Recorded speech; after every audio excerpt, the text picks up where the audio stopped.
Imagine a week where the usual rules of life are flipped upside down, where the powerful serve the powerless, families feast together in reckless abandon, and homes glow with candles and greenery.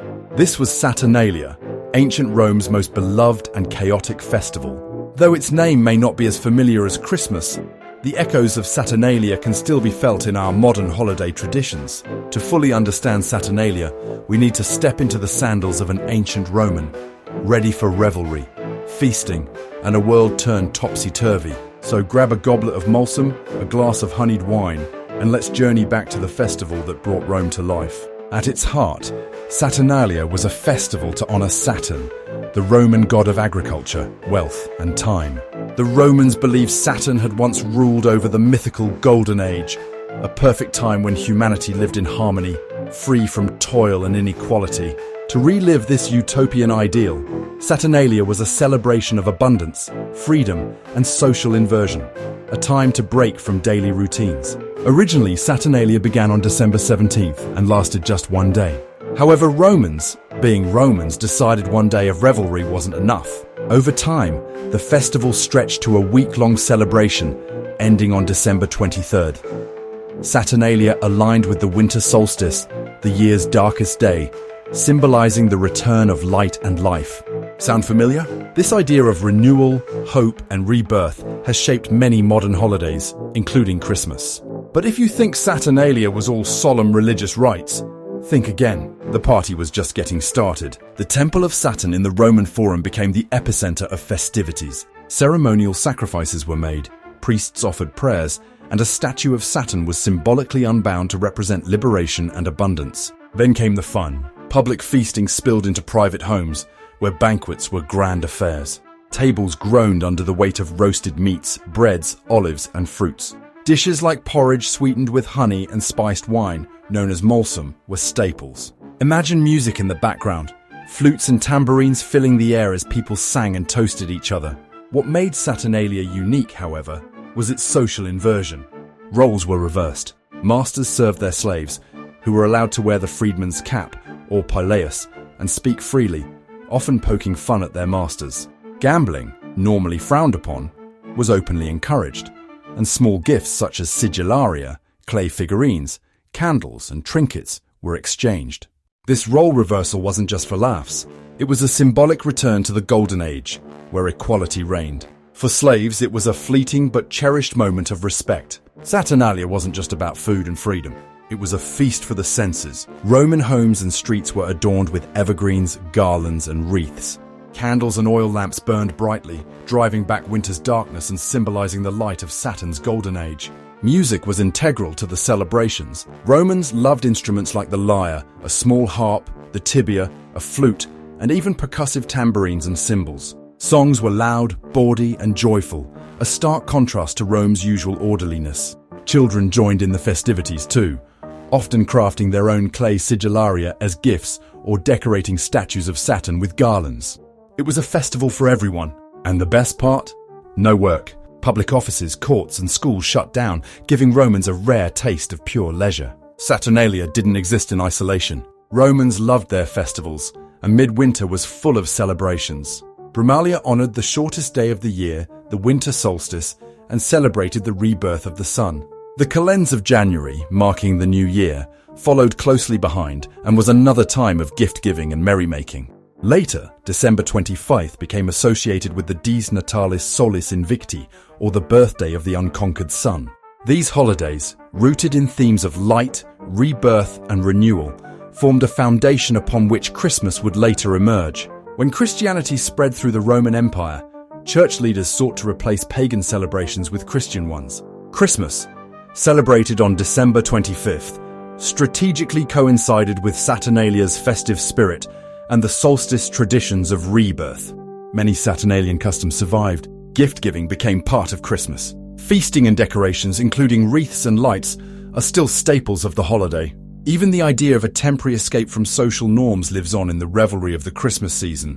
While Christmas added new meaning, it inherited the joy, generosity, and light of Saturnalia, proving that great traditions never truly die. Saturnalia was more than a festival. It was a celebration of light, life, and equality during the darkest days of the year. It reminds us that humanity has always found ways to share joy, challenge norms, and hope for a better world. At Renaissance Spirit, we believe in revisiting the past to illuminate the present. Our channel is dedicated to the pursuit of a just, equitable, and humanitarian world, exploring history, culture, politics, and philosophy, including ancient Rome, the Roman Republic, and the Empire. If you enjoyed learning about Saturnalia, check out our other videos, including our series My Life as a Roman Emperor, where each emperor addresses his YouTube audience with the details and legacy of their reign. This video is part of our series on Christmas and its holiday cultural icons. If you enjoy audio or illustrated fictional stories, might I suggest Santa and a polar bear named Paul, a reimagined and heartfelt story of Santa as an ordinary man, highlighting themes of climate change and compassion. Other videos include the insights into Cicero, the fall of the Republic, and much more. Like Saturnalia, the Renaissance was a time of rebirth and discovery, a golden age of knowledge and reason. By embracing history, truth, and compassion, we can create a better world for ourselves and future generations. Thank you for watching and reading. Subscribe, turn on notifications, and share this journey with others. Live the Renaissance spirit, where history isn't dead, only waiting to be understood. And don't forget to take our Renaissance Spirit quiz next to see if you're truly part of the movement. Until then, let Saturnalia remind you that light always returns, and joy is worth celebrating. Live, learn, grow, think.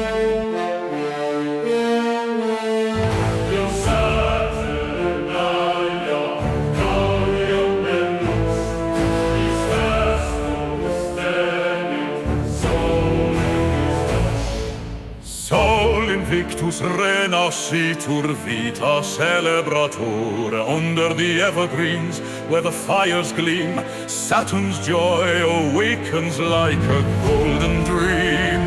The slaves are kings and the masters serve, a day of laughter where all lose their reserve.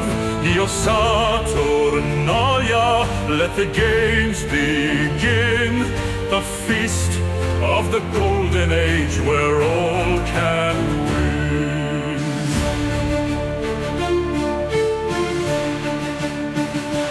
Libertas invocamus, tenebrae fugamus. Candles burn bright through the winter's night, driving back shadows with their radiant light. Songs on the lyre and flutes take flight, filling the air with music and delight. Io Saturnalia, the feast of cheer. Together as equals we banish the year. Io Saturnalia, joy fills the air, a festival of freedom beyond compare.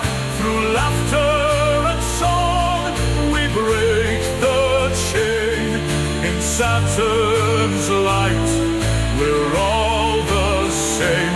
Io Saturnalia, the spirit is bright, a golden age reborn in winter's night. Vincimus, munera tradimus, gifts in our hands and love in our hearts. A celebration where the giving starts. Clay, sigillarga, candles and more, symbols of joy that we all adore. Io Saturnalia, let us all unite in the spirit of freedom and festive light.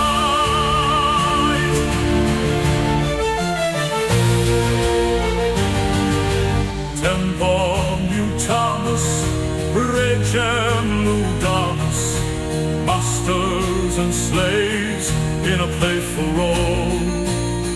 For once All are free with an unbound soul. Takes a roll on tables. Laughter fills the halls.